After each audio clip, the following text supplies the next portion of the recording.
horses and talking. This is the Horse Racing Happy Hour. I'm Louie Rabeau, hanging out with our guy in Southern California. He's Jon Lindo, joins us. He is from Thoroughbred, LA. Catch them every Saturday and Sunday, of course, on KLAA. Shorter show on Saturday, longer show on Sunday. Go hang out with those guys. An hour on Saturday, 2 hours on Sunday. Easy to find essentially anywhere that you are. KLAA, great website and all those things. Very easy to stream them around the country. John, last time we talked to you, your wife was off to get an award at a banquet. How did all that go? Everything went well. I'm still married, so I got through it fine. So we set the bar pretty low around here. Oh, I get it, brother. No, you and me living the same life, I'm sure. By the way, we're presented during the next about month of shows here by the Louisville Executive Airport. This is an hassle-free airport service for Derby this year. So if you are ready for complimentary shuttle service to and from the track or your hotel in only 10 minutes from Churchill Downs, check out our friends at the Louisville Executive Airport. Lowest prices in the area, shorter taxi times, and of course, a tower that makes it easy to get in and out of airspace. Louisville Executive Aviation guests are invited to enjoy an all-day cookout on Oaks and on Derby Day. So make your reservation today at LouisvilleExecutive.com, LouisvilleExecutive.com, and see how the Louisville Executive Aviation folks can take care of you. We, LA is one of those spots where people fly in and out of lots of different spots. LAX, of course, the big boy. But John, it's always my favorite that John Wayne has an airport named after him. It's such a Southern California thing to do, is it not? That's how we do it around here. Yeah, I'm close to Palomar Airport here in Carlsbad, so I'm waiting for them to line up some other place I can just drive across the street and get going and fly out of here. Oh man, well we are deep into Derby season, into prep season at least. John, that the 20-point preps have kicked off. We got 3 of them on Saturday. Obviously, talking to you about the Robert B. Lewis out there at Santa Anita, but Speed King did win the Southwest last week. Zach, if we can go ahead and pull up that stretch run for Ron Moquette and the folks. I'll be talking with Ron next week. We'll be making some announcements coming up quick here. But Rafa Bejarano pilots Speed King to 20 points. Sandman is following him. Sandman making a run now, but still has a lot of work to do as they come to the top of the lane. Speed King, Rafael Bejarano putting away American Promise. And Speed King says, come and catch me if you can. Speed King down the lane with a 3-length lead. Look at Sandman after the bad break. He's run a tenacious race. And Patch Adams, they're moving after Speed King. Speed King, 16th to go. He's 2 ahead. Sandman trying to get him. Speed King holding on. Sandman trying to dive after him. But it's going to be Speed King. Speed King. Apparently it's going to be Speed King. Our friend Matt Dinnerman, of course, on the calls down there at Oaklawn Park. It's good to see our guy from Golden Gate call $1 million races, John. I'll tell you that. Speed King, though, that is a running style that can win any race. Get out front, stay out front. Impressed or not with Speed King on Saturday? Well, he had the benefit of what turned out to be a rodeo there in that race. So many horses were impacted with bad starts and bad trips, including Patch Adams and the runner-up Sandman. So it remains to be seen. He'll have more competition on the front end in future races, but it shows that Springboard Mile at Remington Park has turned out to be a pretty live race. Yes, I think that's exactly what we learned on Saturday was that the Springboard Mile might end up being one of those races. Can you name the Southern California connection to the Springboard Mile? That had to be Doug O'Neill. I was going to go Todd Fisher with Senor Buscador a couple of years ago. Oh, okay. All right. How about that? Yeah. Love that connection for sure. But yeah, no, that one stands out. I think people forget outside, in Southern California, for sure, you haven't just how talented Rafa Bejarano is. I mean, just a terrific rider. Obviously he's going to have tons of chances with the Moquette barn and all the folks there at Oaklawn. I mean, that's the kind of guy you would trust to the Derby Mount. Yeah. Yeah, he's the guy that was a leading rider here for years and then just kind of fell out of favor. I don't know why, but he's kind of reinvented himself down in the Midwest there. He rides a lot for Chris Hartman and Ron Moquette, guys like that win races. And so, you give him a live horse, he knows what to do. And he's been in the big races before. So as a horse player, if I see him on the horse, it doesn't bother me one bit. No, that's exactly right. Take Charge Milady did win the Martha Washington. I always brag, John, about the great names for stakes races in Maryland. But the road to the Oaks through Arkansas, the Honeybee, the Martha Washington, these are spectacular stakes names. Take Charge Milady wins this one, Zach, in the Martha Washington. Again, thanks to our folks at Oaklawn, their YouTube page. This is Matt Dinnerman on the call. to the top of the stretch. Quiet Side on the lead with Take Charge My Lady. Take Charge My Lady going better than Quiet Side, and she puts away Quiet Side getting to the rail. Quiet Side second behind. Go Well's Delight is third. Furlong to go. Take Charge My Lady opening up 3. Quiet Side left behind in second, and Take Charge My Lady with a 16th to go. She's coasting down the lane, and she will pick up some Kentucky Oaks points, I should say, here in the Martha Washington.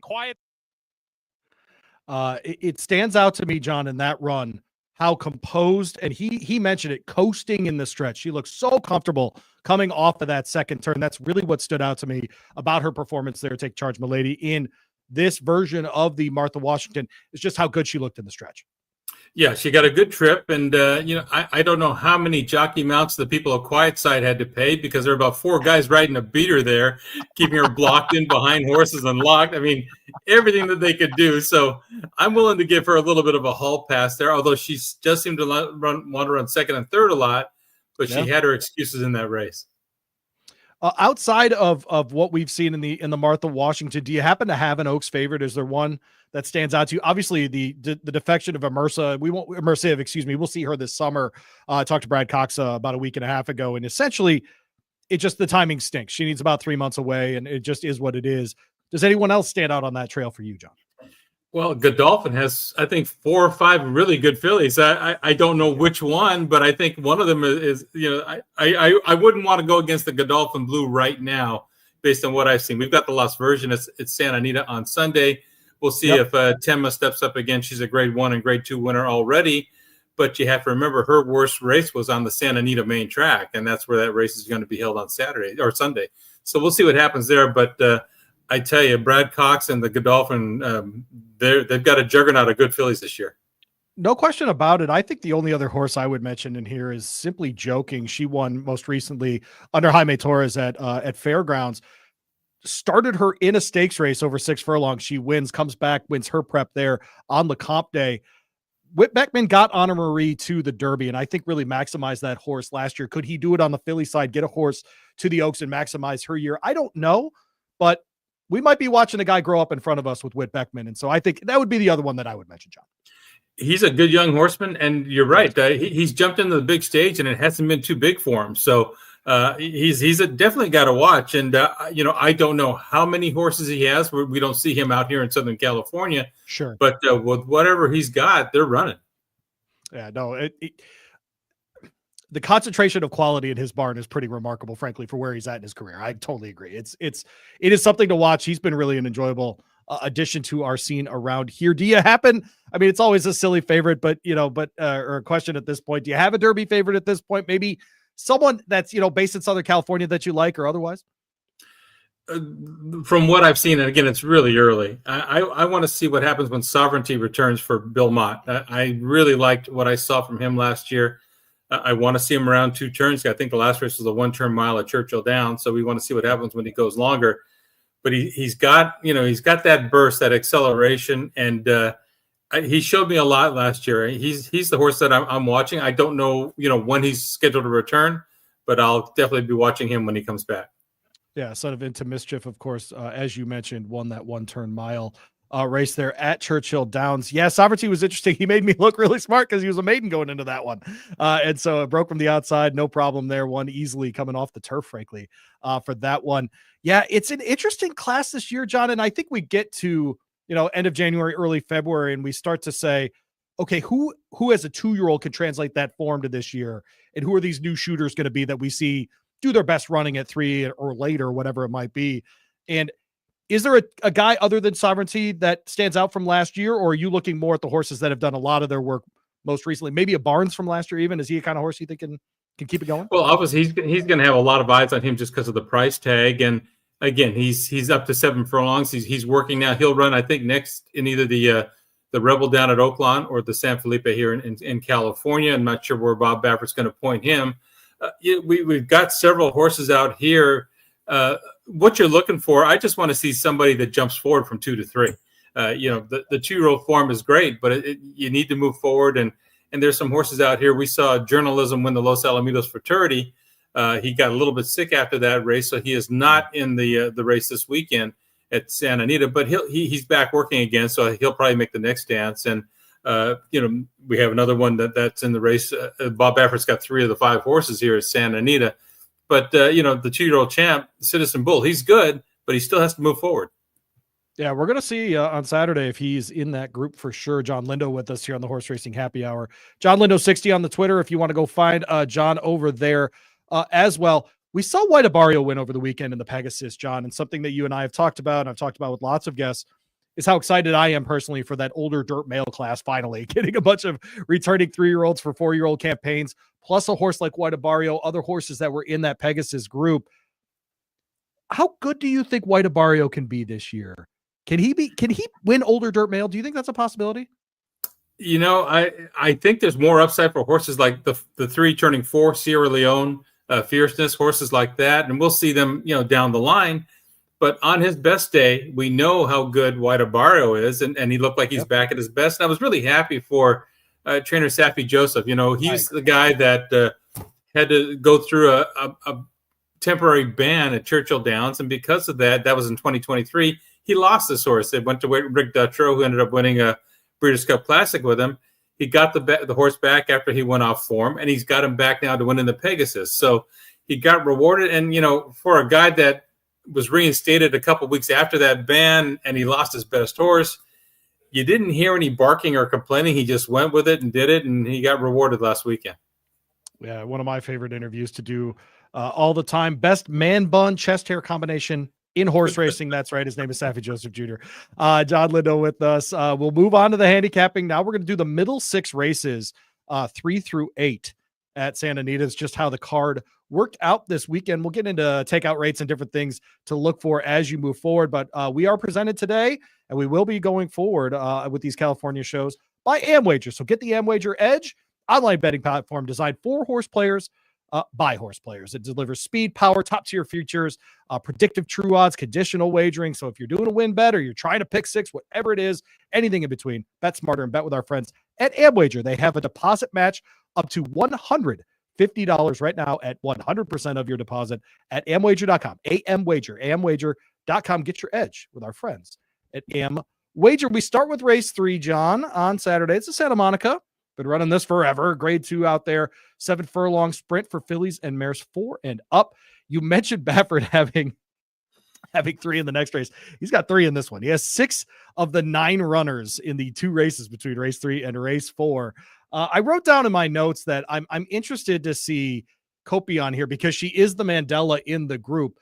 But is there a chance that actually Ricci's the faster horse in this one? Yeah, there is. It's okay. 4 horses, 3 by Bob Baffert. He doesn't have the morning line favorite. Kopion is a 7-5 morning line favorite. Second favorite is number 1 Ricci at 9-5. I was really impressed by Ricci coming back on the Las Flores. This is a Chilean bred. You don't see Bob Baffert getting too many South American imports, but right. She was always going best over her stablemate Pleasant, who ran very well in the Breeders' Cup Filly and Mare Sprint. And she won handily. She's gone a distance to ground, so the 7 furlong distance is not going to make any difference.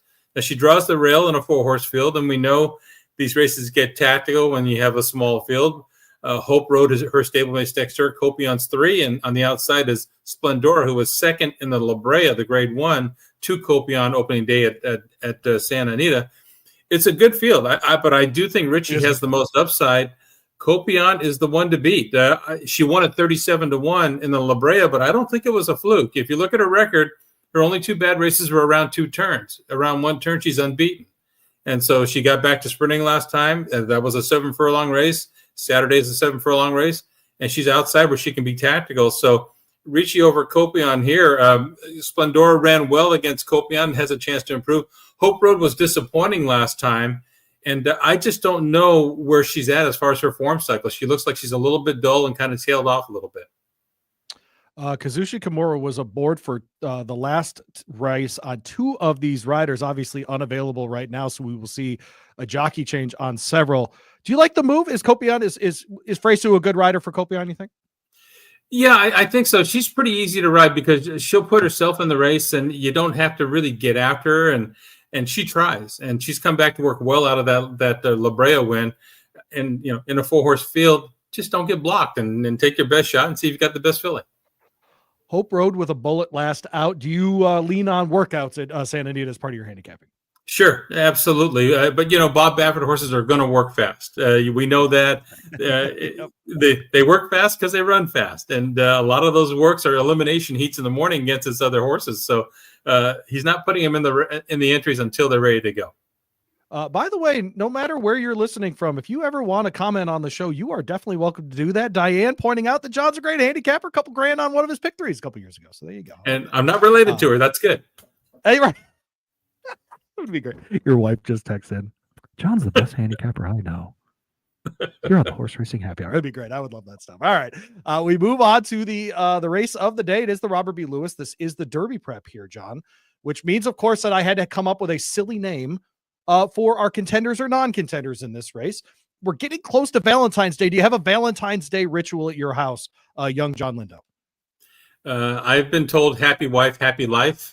So that is the credo by which I live. And no, we'll go to dinner and have a nice dinner. It's a Friday night, which is nice. So yeah, just enjoy that. But I've got a live show to do on Saturday morning. So there won't be, we got to maintain ourselves there going to Saturday morning. Can't go too hard in the paint, but a Valentine's Day edition of this with the Robert B. Lewis. If a horse can win, we're going to say be mine. And if a horse can't win, we're going to say be gone. All right. So we're going to play be mine or be gone here, John. We will go through the field one at a time. We're going a mile here at Santa Anita. If you don't know, it's a mile dirt track at Santa Anita. So start line, finish line, exactly the same for this one.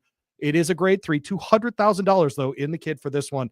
They up the amount in this race to try to draw a few more runners, end up with a field of 5. Bob Baffert has 1, 2, and 3 here. Clock Tower for Wesley Ward, the 4. And for Jesus Mendoza, Valentine's Candy on the outside. So we start with Matticat Road. He'll get the rail here. Hernandez is riding Rodriguez and not Matticat Road here, but no step down. We get Frankie Dettori here in this spot. John, be mine or be gone for our friend Matticat Road. Be mine. He's got a little chance in here just because of his style. He's a horse that came from just off the pace in his sprint win, maiden win last time. Tries 2 turns for the first time. There's going to be some pacing in front of him from the rail. I would expect Frankie Dettori just to tuck in behind the speed and sit there and see if somebody does something dumb. And if they do, he would be the one that would take advantage of it. I'll agree with John. This is a definite be mine for me as well. I watching him last time out and seeing him close in his second race ever. It was very nice to see because they started this horse at the freaking Bob Hope, like you mentioned. And so it is its own challenge when you start that way. Comes back very nicely in the next race, seemed very composed under Juan Hernandez. Should be interesting to watch Frankie Dettori pilot him there. The second in this race will be Citizen Bull, the winner of the Breeders' Cup Juvenile. We've seen a mixed bag with the Breeders' Cup Juvenile winners coming back as 3-year-olds, John. But his first race back this year, for this race in particular, be mine or be gone? Well, be mine. He has to be the horse to beat in here just because he's going to be the speed of the race. He had everything break his way in the Breeders' Cup Juvenile. When East Avenue didn't break, he made the lead. His stablemate Gaming was chasing him, where they're not going to go head and head and ruin each other's chances. So Gaming sat off him, and Citizen Bull went wire to wire. If he makes a lead again, he's very tough to pass. There is some other speed in here. We're going to see who's going to be brave enough to hook him. And, this isn't the ultimate goal, obviously. It's the starting point. So I'm going to assume he's not 150% cranked. But, if he runs back to the Breeders' Cup Juvenile, he's going to be awful tough to beat. Yeah, right. If he runs his best race, he's a definite be mine in this field. I'll go ahead and go be mine. Any concern, John, that we saw what we saw from Gaming this last weekend? No, Gaming's one of those horses that if he doesn't get his trip, he'll just spit the bit. And he got wiped out going into the first turn, and basically everything went wrong from the start. And you just start over with him. He reminds me a little bit. He's not the quality yet of a horse like Forte when he was getting going in his 3-year-old year. When things broke right, he was spectacular. When he didn't get his way, he disappointed a lot of people. So don't put a line through Gaming yet. He's still learning, but he has to show he has to overcome adversity. Gaming feels a little like 1,000 words, a little touchy, a little like if he doesn't get his way, he feels like kind of that level of horse. Rodriguez is the 3 here. He is the 3rd Baffert here, a massive 101 over this course at this distance at the beginning of this month. Underwater Hernandez, who keeps the mount here. Is this a B minor or a B gone, John? That's a B mine. This is a horse that can win this race. He was spectacular breaking that maiden, stretching out around 2 turns for the first time. He ran a mile at Santa Anita, 135 and change, and that's hard to do, especially for an early season 3-year-old. That's really running. The buyer number came back strong, 101. He's got speed. I don't think he'll go head and head with the Citizen Bull, but if something happens at the start, he can take the racetrack if they want to let him do it. Either way, I think he can sit outside. He's one of those horses that looks like he's going to be a good 3-year-old. I have no doubt he'll run further when they stretch out, and he's good. We'll find out if he's seasoned enough to beat a horse like Citizen Bull off a maiden win, but the ability's there. I agree with you. He's a definite B mine. That we talk all the time, John, about who's going to progress, who's going to take steps forward in their 3-year-old season as we move into the classic races and those sorts of things over the summer up at Saratoga, etc. I hate the idea that we would assume that a horse that ran a 101 couldn't improve on it. Of course he could, right? So if he actually, what if he takes a step forward here? What if he's actually better the next time out, the third up in this form cycle, what have you? I think he could be great. His works recently have been unbelievable at Santa Anita, so I think he's in great form right now.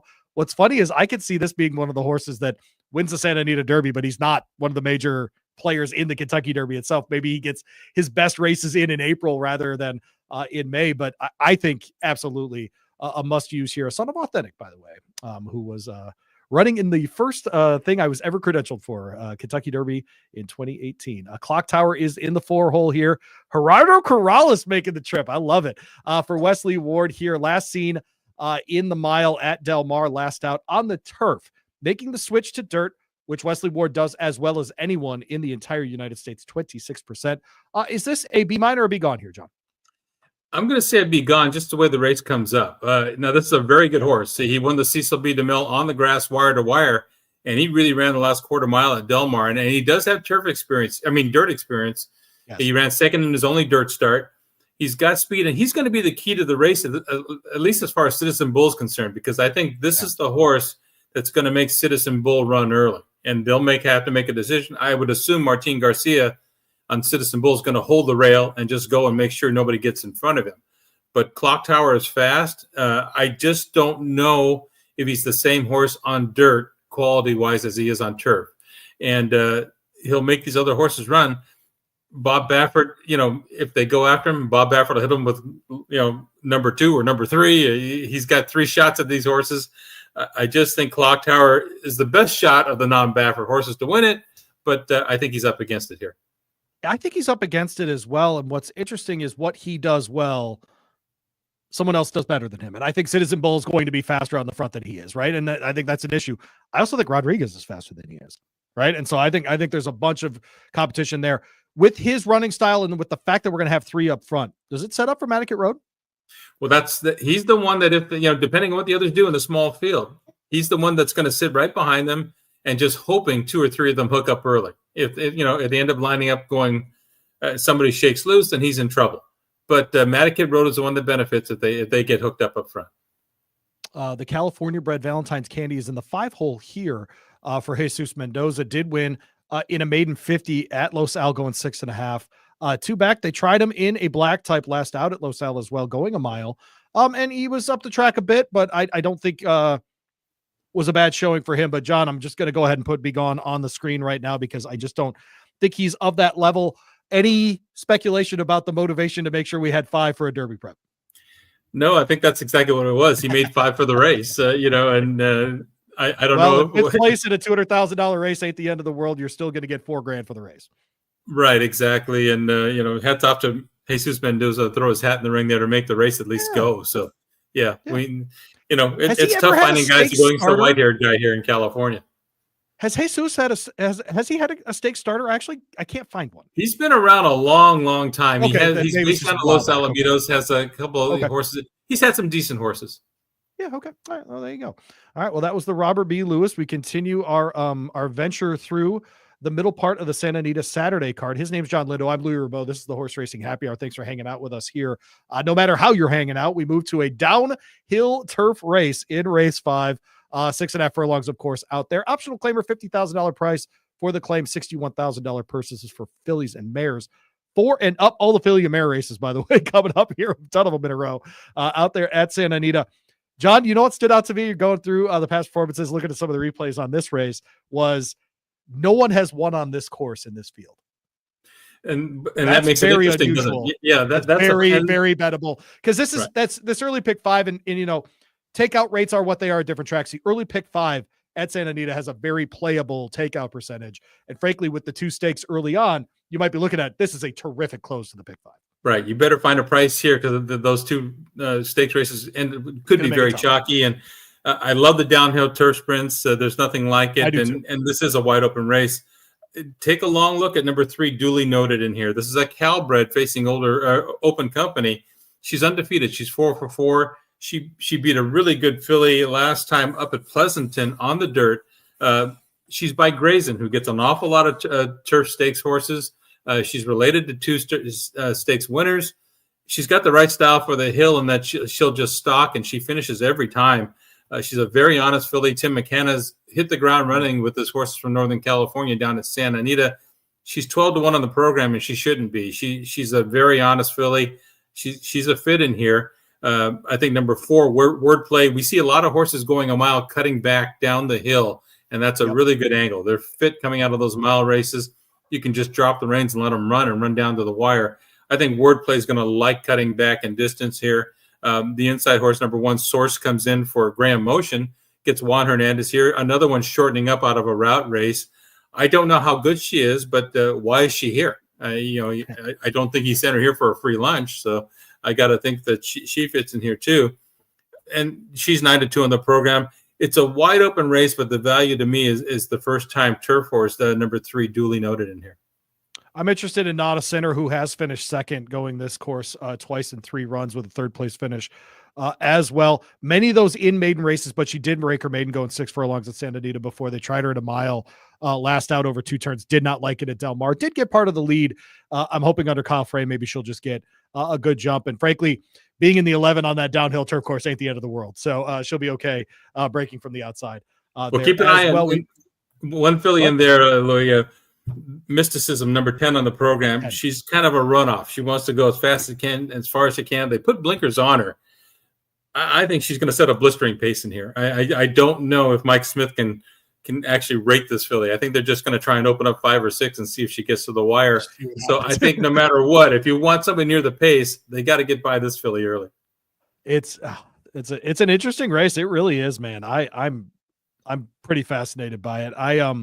The thing with Mysticism too, they're dropping Lasix. It is so rare to see a horse drop Lasix for an allowance race like this, but it's a little bit of everything in race 5 at Santa Anita on Saturday. We moved to race 6, which is the grade 3 megahertz mile on the turf again. Fillies and mares 4 and up here, 100,000 in the kitty here, John. No fun game here. There's no Be Gone or Be Mine or anything like that, but this is a fun race as well. A nice field of 7 in here. Liguria on the inside. In my notes, though, I was interested in Rashmi, the 4. Frankie Dettori gets them out here. Tried this horse in the American Oaks last time, and she just never found her footing at Santa Anita. It was her only time there. Any concern she doesn't like the course, or do you think it was just too long? No, I'm going to blame that one on the rider. She's very tactical. Joel Rosero got her, and she drew a terrible post. She was like 12 or 13, and they start the mile and a quarter race at Santa Anita on a turn.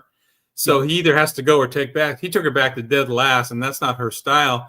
I thought she did pretty well to run on for 4th. She actually finished pretty well. So I thought she handled the course fine.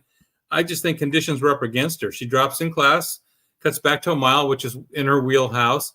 She'll show more tactical speed. She's definitely the one to beat in here. Frankie Dettori. Okay. Jonathan Thomas is having a good run out here in Southern California. He is. And so I think she's going to run a big one there, and they're going to have to beat Liguria, the rail horse from Michael McCarthy. Comes out of those good races back east, and you look at who she ran against and who she's running against on Saturday. This is a class drop for her. I think she's trained well since she's gotten here. She'll be the one coming from off the pace, but turning for home, Rashmi's going to be in front, and Liguria is going to be the one you have to watch out for. Sariha is the actual morning line favorite here. The 3, Antonio Fresu gets them out here. Flavian Pratt was aboard last time in an optional claimer. Little surprised to see her in a grade 2 as the favorite.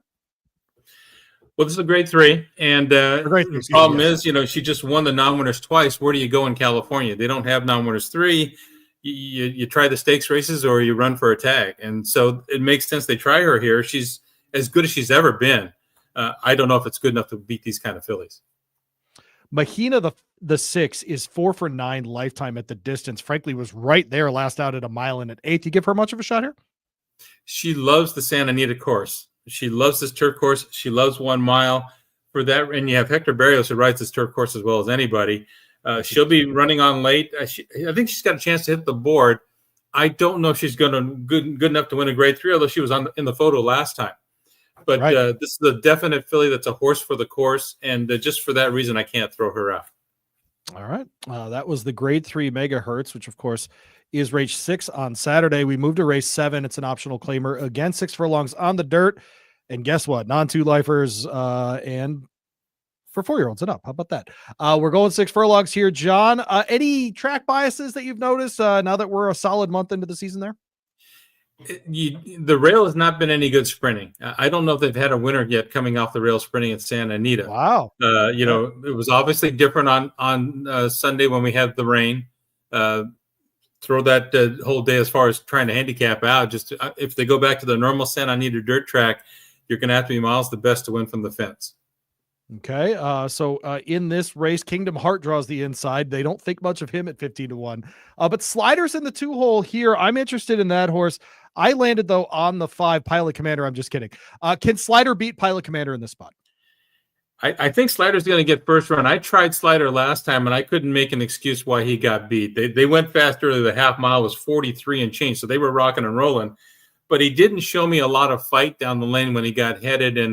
And Pilot Commander comes out of a really good race. He ran in the Malibu opening day, and you see horses like Raging Torrent in there, and he only got beat 3 lengths. And he's drawn outside. He gets Lasix back. You can't race on Lasix in the stakes races. He gets it back. They take the blinkers off. I think Bob Baffert can get this horse to relax a little bit. I think he's just going to stalk Slider and try and run by him late. I think that's going to be a winning move.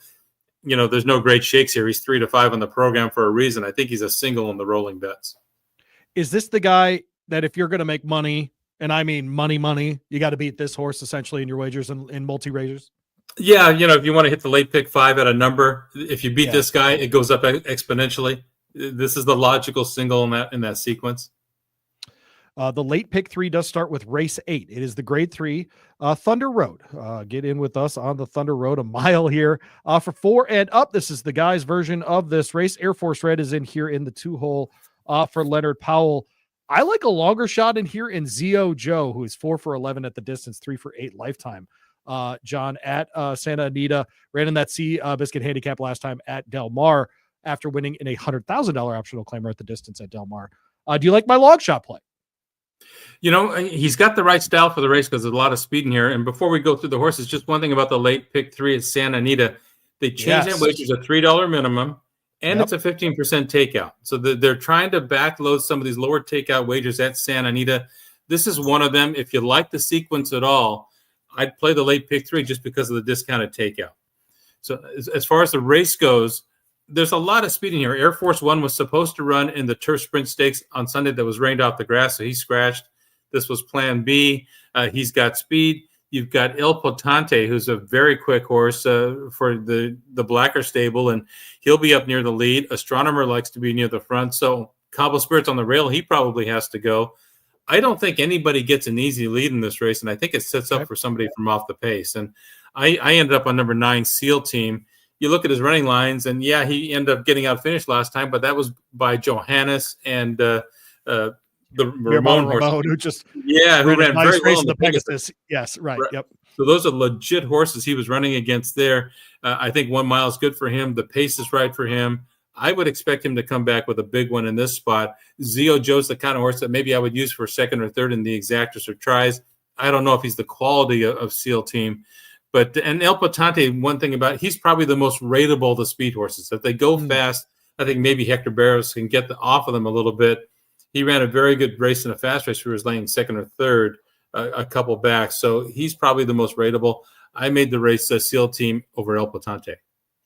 not a ton of time to get to the first turn there out of that mile run there at Santa Anita. Is the 9 okay for SEAL Team because of his running style? Well, the rails are down at 0, which helps. It's a wider course. And with his style, you just break, you got Pax of Wall right next to him. He's probably going to go too. Let the speed go, drop him over, put him to sleep for the first half mile, and wake him up at the 3/8 pole and see what you got. It's how easy. Many of you? Easy game, folks. It's always an easy game. I said the late pick 3 starts with the Thunder Road, and that's where it does start. It does not start with unfortunately with with Pilot Commander. I guess actually for payouts, it's probably better that it doesn't. How many of the horses in this race would you be using in that late pick 3? Would you include an Air Force Red, or would you only be going with the 7 and the 9? No, I'm just going to use the 9 SEAL Team and the 7 El Platante. I think El Platante will probably be in front of the 8th pole, and the SEAL Team's running at him, and that's the way I hope it looks at the 8th pole. All right, well, there you go. Well, he's Jon Lindo. Tell people about Thoroughbred LA if they don't know about it. We're on 9 to 10 a.m. Pacific time on Saturdays, 8 to 10 a.m. Pacific on Sundays. I host the Saturday shows with Bob Ike, and Sunday we have Mike Willman, the former publicity man from Santa Anita. He hosts the show on Sundays.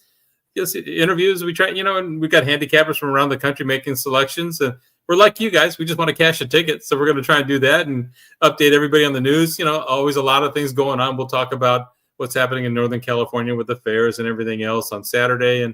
And all those 3 are prep races. We'll be watching the Withers, and we'll watch the Holy Bull and the Swale down there at Gulfstream as well. Do you have a strong feeling about either of those races? Oh, you know what I haven't asked you about? Does Tenma win on Sunday? She should. She's a grade 1 winner against the rest of the field is either non-winners other than maiden or claiming, or a maiden.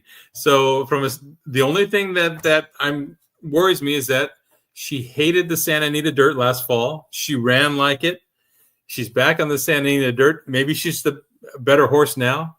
I don't know. But at 2 to 5, I can't just single her. Keep an eye on Our Moonlight. My trainer, Dean Pedersen, trains her, a daughter of Tappet. And he's liked her from day one. She broke her maiden going 6 furlongs. She's a route filly. There's no doubt in my mind she wants to run 2 turns. She's getting better, and Dean's red hot. I think he's 6 for 10 at the meet. All right. Well, he's Jon Lindo. Again, Jon Lindo 60 on the socials, and KLAA and Thoroughbred LA on the weekends as well. John, we love you. Thank you so much for joining us. Say hi to your wife for us, and we'll talk to you next time. All right, buddy? All right, Louie. Catch some tickets this weekend.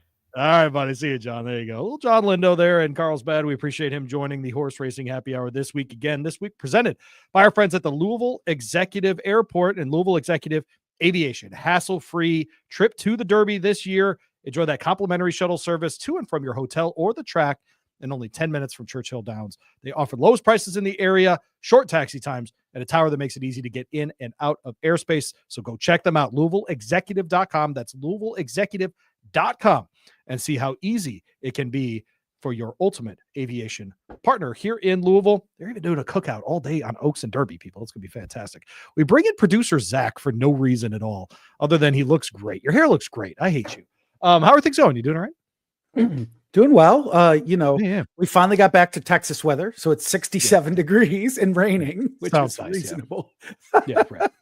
It's actually raining here, which is funny because I think it's the only thing that might get rid of the very unusual number of giant snow piles we have in Louisville. You and I grew up with these. You're in Chicago, Yes, I'm we in Michigan. Like we grew up around that, like that black pile of snow in the corner of a parking lot, just covered in exhaust and disgusting things. Louisville's full of that right now. It's raining. I'm so happy. It's raining. Just get it in here. Wash all this crap away. Oh my Exactly. You go to the Jewel Osco and you've got the 700-foot pile of snow. What a fool. I kind of want to go to this cookout at the airport instead of the Oaks. Like I don't. Why not both? Just Louis? saying. Why Okay, not no both? los dos. Yeah, that's right. Exactly. Exactly. Man, oh man, that's good stuff. Yeah. Well, cookout. God, such a great idea too. It's such a great idea. But no, Bowman Field, man, it's cool as heck. Every town's got the little airport, and Louisville happens to have an excellent one. It was used, man, it was in a movie. Hang on, let me look this up real quick. Not getting a lot of run here. The old Louisville Executive folks, Bowman Field. There it is. Kentucky. It was noticed in which movie was it in? It was in Goldfinger, dude. It was the airport in Goldfinger. How about that? That's a cool little thing. So there you go. Yep. LouisvilleExecutive.com. Go check them out if you are flying in for Derby. I got a buddy who comes down and he brings 3 other couples from Detroit, and it's cheaper for them to get a plane and fly in and out that day than to bother with 4 hotel rooms or whatever. Because of course, this town gouges like nobody. Like you think you gouge in your town, you got nothing on Louisville. That's nothing at all. So yeah, LouisvilleExecutive.com. Go check them out. We'll be back next week. I have not looked at the schedule, but I assume it'll be an interesting show as well, Zach. How about that? Yeah, usually. Just drink, people. It's all right. He's Zach. I'm Louie. We're going to play music. We're going to get out of here. Thanks to Jon Lindo. Thoroughbred LA. Seriously, if you're on the East Coast, just stream that show. It comes on at noon on Saturdays. Noon. You don't even have to be awake. Like just throw on KLA. John does a great job out there as well. Thank him for jumping on. And thank you to our friend. What was her name? Diane. Diane for commenting on the show. Appreciate Diane hanging out with the Horse Racing Happy Hour today. He's Zach. I'm Louie. We're going to get out of here. Find us at Horse Happy Hour. Find me at Radio Louie. We'll be back next week. We'll talk to you then.